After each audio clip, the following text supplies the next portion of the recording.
뉴스 브리핑 제작에 도움 주신 분들입니다. 경험과 실적이 증명하는 김효지 부동산 전문인, 절세의 지혜를 나눠드립니다. 이상회계법인, 당신의 편에서 보험사를 상대해주는 제이슨문 손해사정사, 한 곳에서 시작되는 안정된 미래 선우앤선우 종합보험, 30년 손맛 케이터링의 명가 참사랑, 20년의 경험과 실력과 노련함 우리들 척추신경원, 학자금과 대학 입시 상담은 AGM 인스티튜트, 고객과 직원을 지켜주는 스니즈가 지금 주문하세요. 배너앤프린트, 홍성구의 뉴스 브리핑 지금 시작하겠습니다. 로컬 소식입니다.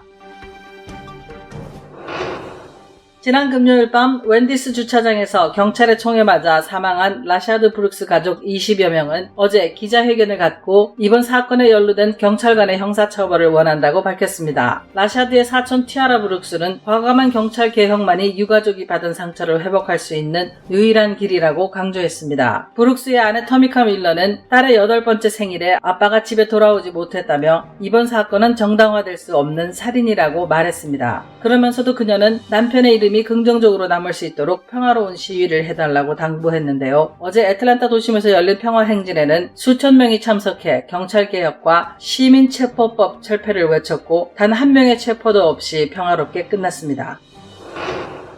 케이샤 바텀스 애틀랜타 시장은 어제 오후 기자회견을 갖고 경찰의 무력 사용을 극적으로 개혁하기 위한 행정명령에 서명했다고 밝혔습니다. 바텀스 시장은 용의자 체포 과정에서 저항이 있을 경우 경찰관이 치명적인 무력을 사용하기 전에 단계적 축소 기술이 요구될 것이라며 다른 경찰관들은 동료 경찰들이 불합리한 무력을 행사하는 것을 보면 간섭할 의무가 있다고 말했습니다. 또한 경찰 훈련 규정에 관해서도 즉시 들여다볼 필요가 있다고도 말했는데요. 바텀스 시장은 경찰은 우리 지역사회의 가디언, 그러니까 보호자여야지 워리어, 즉 전사여서는 안 된다는 것이 분명하다고 지적하고 이번 행정명령이 애틀랜타에서 그리고 아마도 전국에서 하나의 뼈대가 되어주길 바란다고 말했습니다.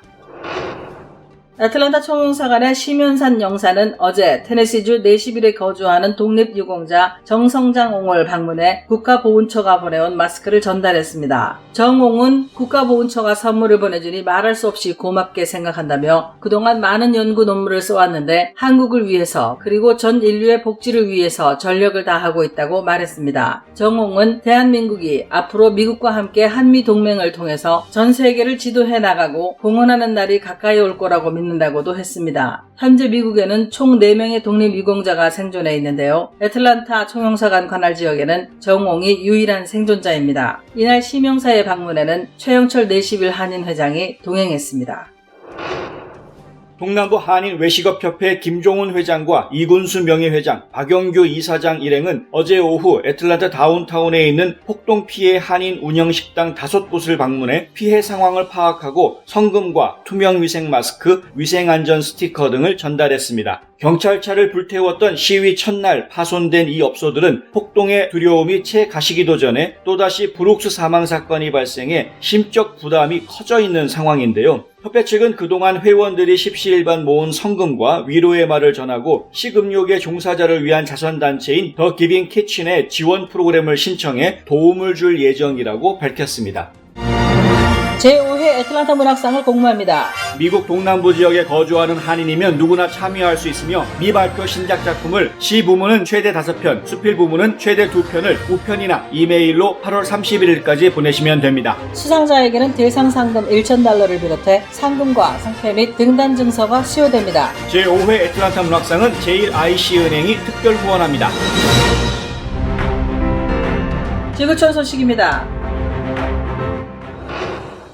중국의 수도 베이징이 심상치 않습니다. 지난 11일 코로나19 확진자가 다시 발생한 이후 확진자 수가 100명을 넘어서자 당국이 전통시장들을 봉쇄하는 등 총력 대응에 나선 것인데요. 베이징의 중위험 지역이 12곳 추가되고 9개 구에서 코로나19 환자가 발생하는 등 시 전체로 확산하는 분위기입니다. 이에 따라 베이징 시민들은 다른 지역으로의 이동이 일부 통제되는 등 강력한 조치가 잇따르고 있다고 연합뉴스가 보도했습니다. 중국 국가위생건강위원회에 따르면 베이징에서는 지난 11일 신규 확진자 1명을 시작으로 12일에는 6명, 13일 36명, 14일 또 36명, 15일에도 27명 등 닷새 동안 총 106명의 신규 확진자가 나왔습니다. 베이징 펑타이구의 대형 농수산물 시장인 신파디 도매 시장을 중심으로 집단 감염이 확산한 것으로 알려졌는데요. 이미 2차 감염이 이루어진 것으로 파악돼 중국 보건당국을 긴장시키고 있습니다. 베이징 시당국은 신파디 시장을 비롯해 11개 시장을 봉쇄하고 276개 전통시장에 대한 소독을 실시하는 한편 베이징에서 시외로 나가는 택시 운행을 임시 중단하기로 했습니다.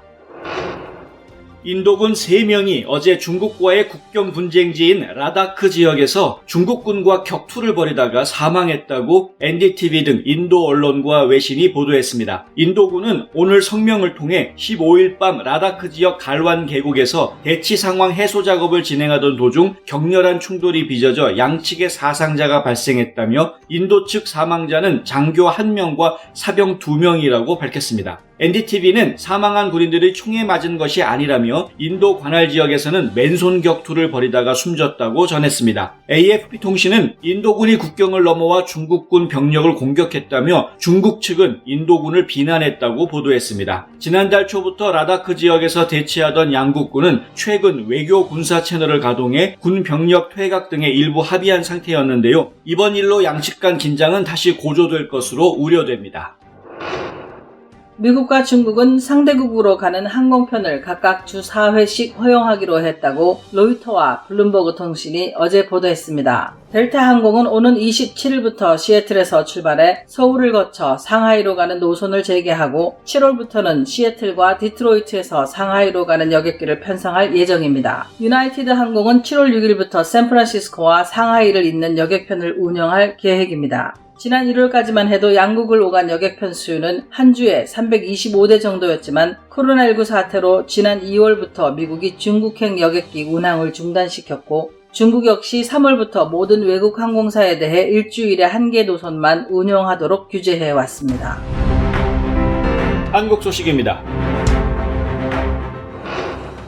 북한이 한국 시간으로 16일 오후 2시 50분 개성 남북 공동연락사무소를 폭파했습니다. 연락사무소는 문재인 대통령과 김정은 위원장이 함께 발표한 4.27 판문점 선언의 결실로 문재인 정부로선 상징적인 건물이라 하겠습니다. 건물 폭파는 남측에서도 관찰됐는데요. 경기 파주시의 주민들은 쾅 소리와 함께 집이 흔들리는 것을 느끼기도 했고 개성공단 쪽에서 검은 연기가 피어오르는 것도 목격됐습니다. 문제는 북한이 남한을 적으로 규정하고 본격적인 행동에 나선 것이어서 이미 예고된 바와 같이 9.19 군사합의 파기로 이어질 가능성이 매우 높아졌다는 것입니다. 앞서 북한은 대북전단에 대한 남측 정부의 대응을 문제 삼으며 개성공단 완전 철거, 연락사무소 폐쇄, 9.19 군사합의 파기 등을 거론한 바 있는데 향후 본격적인 대남 군사도발에 나설 것이 우려되는 상황입니다. 북한인민군 총참모부는 이날 공개보도 형태로 발표한 보도에서 북남 합의에 따라 비무장화된 지대들의 군대가 다시 진출하여 전선을 요새화하며 대남 군사적 경계를 더욱 강화하기 위한 조치를 취할 수 있게 행동 방안을 연구할 때에 대한 의견을 접수하였다고 밝혔습니다. 청와대는 정의용 국가안보실장 주재로 NSC 상임위원회 회의를 긴급 소집해 상황을 공유하고 대응책을 논의했고 군 당국은 개성 공동연락사무소 폭파 이후 군사분계선 지역에서 돌발 군사 상황에 대비해 대북 감시 대비 태세를 강화하고 있습니다.